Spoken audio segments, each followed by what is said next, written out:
Hey, what's the motherfucking deal? It's your boy Tag from Pro Wrestling Tag. You know what I mean? And this is the third video of the day. You know what I mean? Fuck it. I'm doing one more video after this. You know what I mean? It is 5:08 p.m.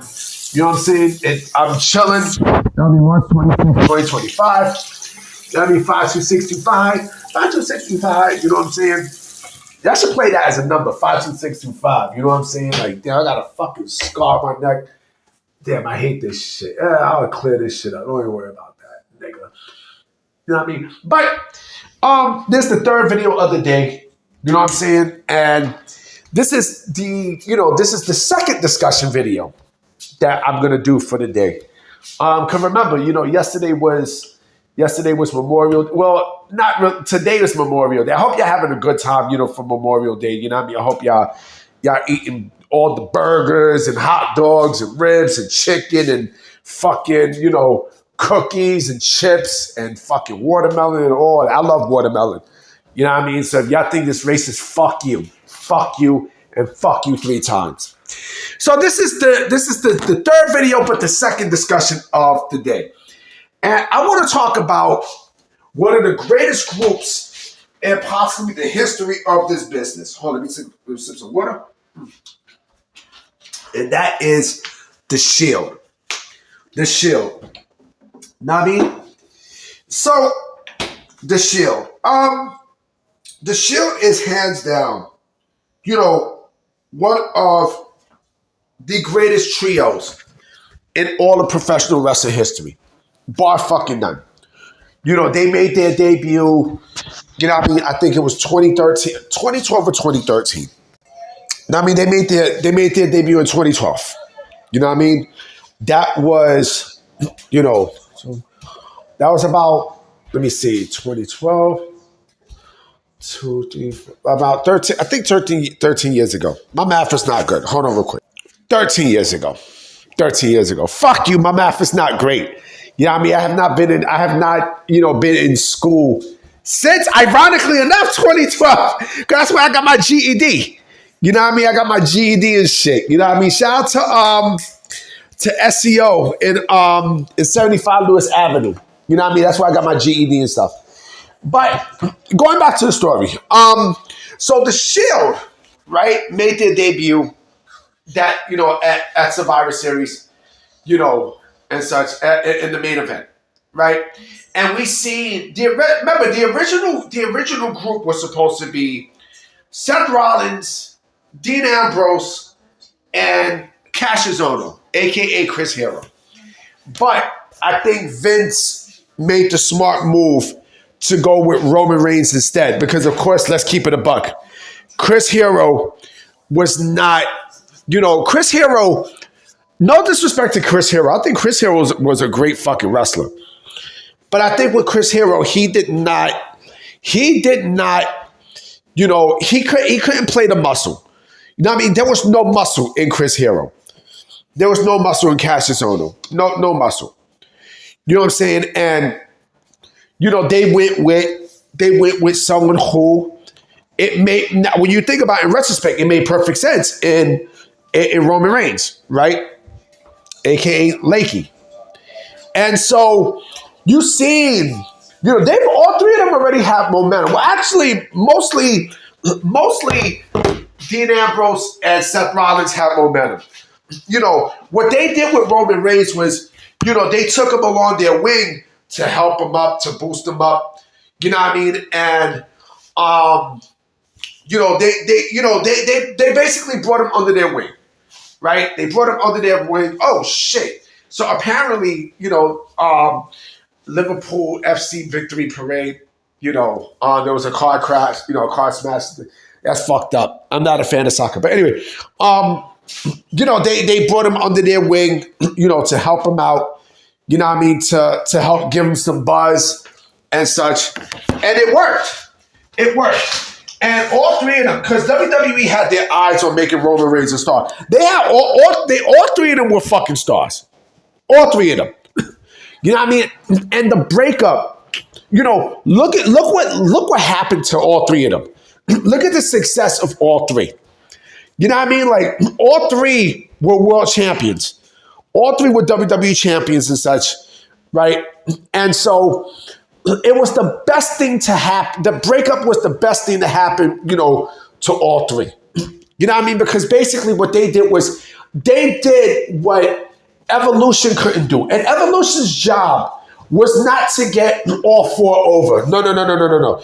Evolution's job was basically to, of course, it was a staple for Triple H, but it basically was a learning tool, from Triple H and Ric Flair to get both Randy Orton and Batista over, right? That's basically what it was, right? And it was fine. But with the Shield, all three of them got over. All three of them got over. All three of them got, they got over completely. And it made sense. It made sense because the good thing about all three of them is all three of them had a different character. They had, they had a unique look to themselves, right? Seth Rollins with the blonde hair, right? He was already a staple in Ring of Honor, tearing shit up. You know what I mean? Jon Moxley, a.k.a. Dean Ambrose. He was tearing shit up in Combat Zone Wrestling. You know what I mean? And other parts of the indies. You know what I'm saying? Of course, Roman Reigns. Roman Reigns was a football player, and he was part of the Anoa'i family, right? So, all three of them in, again, they have immediate impact, right? But look at the career that all three of them have had, right? Especially with Roman Reigns and Seth Rollins and Dean Ambrose, a.k.a. Jon Moxley, right? Even though Dean Ambrose is not, even though he's not in the WWE right now, right? I mean, who's to say that he won't be back? They all come back. But look at look what happened with all three of them, right? Look what happened to all three. All three were very, very successful. 2016 was basically Dean Ambrose's year. You know what I mean? Dean Ambrose had a terrific year in 2016. Oh, hold on for a minute. You know what I'm saying? I mean, look, all three of them were world champion, right? Dean Ambrose, I think, won the championship in 2016. I think, if I'm not mistaken, he had the Money in the Bank and he cashed it in. Ironically enough, against his Shield brethren, right? And of course, people were all in on Dean Ambrose, right? Because Dean Ambrose was fucking great. Seth Rollins, again, cashed the Money in the Bank, that year at WrestleMania 31 against Roman Reigns and Brock Lesnar, right? But all three of them showed character, right? All three of them had showed character to the point where you forget that they were part of a fucking group. Now, I mean, you forget that they were part of a group. And listen, pro wrestling is funny, right? Pro wrestling is real fucking funny. Because who the fuck is to say that, again, Jon Moxley don't come back to WWE? You know what I mean? Who is to say that, that the Shield don't reunite at some point? Because they keep bringing up Jon Moxley's name at times. You know what I'm saying? And, Jon Moxley, you know what's funny? I thought about something. I legit thought about something just now. What happens after the Death Rider storyline? Where the fuck does Jon Moxley go from here? Where the fuck does he go from here? What the fuck? What the fuck? He's done everything he could at AEW. The bad thing about Jon Moxley is, yes, even though AEW, he led AEW, right? He wasn't the focal point of AEW. Yes, he was at one time an MVP and such at one time. You know what I mean? But not anymore and such. But listen, but that's the thing with with the Shield. Like all three of them together, I mean, they fit perfectly together than apart, but they're also great apart than together. See, it can go both ways. It can go both ways. I mean, we know what Seth Rollins is about. Seth Rollins is a great fucking wrestler. Tyler Black is a great fucking wrestler. You know what I'm saying? And again, Roman Reigns, that heel turn for Roman Reigns was by far the greatest thing that could have happened to his career. You know what I'm saying? And I think with all three, you probably will never see a group like that ever again, where they come in, they come in and, all three of them are successful. They did, and I'll go even more further. Okay? They did something that the Nexus couldn't do. Because the Nexus was with a whole bunch of motherfuckers, right?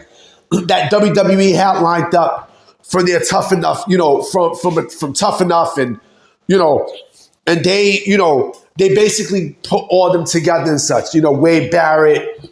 And that should be that should be a video I should do. Like Wade Barrett, WWE basically dropped the ball on Wade Barrett's career after the Nexus. But again, this, the Shield, the Shield basically is a group that, again, we will never see again. We will never see a group like the Shield again, strictly because of, what all three of them has become, what all three of them have gone to do in their careers. You know what I mean? And I think that breakup was the greatest thing that happened to him. Hands fucking down. Hands down. I'm sorry to say, but, you will never see a group like this ever the fuck again in pro wrestling. Then again, you never know. You never know. You never fucking know. But again, until there's a group that we see like that, where all three of them become world champions and such, and also have prominent careers, who the fuck is going to be out there to be like the Shield? Huh? There are people I might make this a little long. There are people comparing Dark State Dark State is great. I think Dark State has, they have a lot of great talent there with Dark State. I think, Saquon Sugars is great. I think Dion Lennox is fucking great. I think the other two are great, right? But there's a difference. All three of them, they don't have the momentum that what's his face have, that the Shield had, So I could be wrong, but as of right now, the Shield stand as by far one of the greatest trios in professional wrestling history, even better than the Elite. Because remember, the Elite, it's one guy in a tag team. It's one guy in a fucking tag team. You know what I mean? So yeah, there you go. I'm about to be out. You know what I'm saying? I'm gonna definitely take care of a lot of things. I got some things I gotta take care of on the computer and shit like that tonight. So I'm gonna definitely holler. I will be making one more video tonight because Raw's gonna come on and such. So I'm gonna definitely holler at y'all. Peace.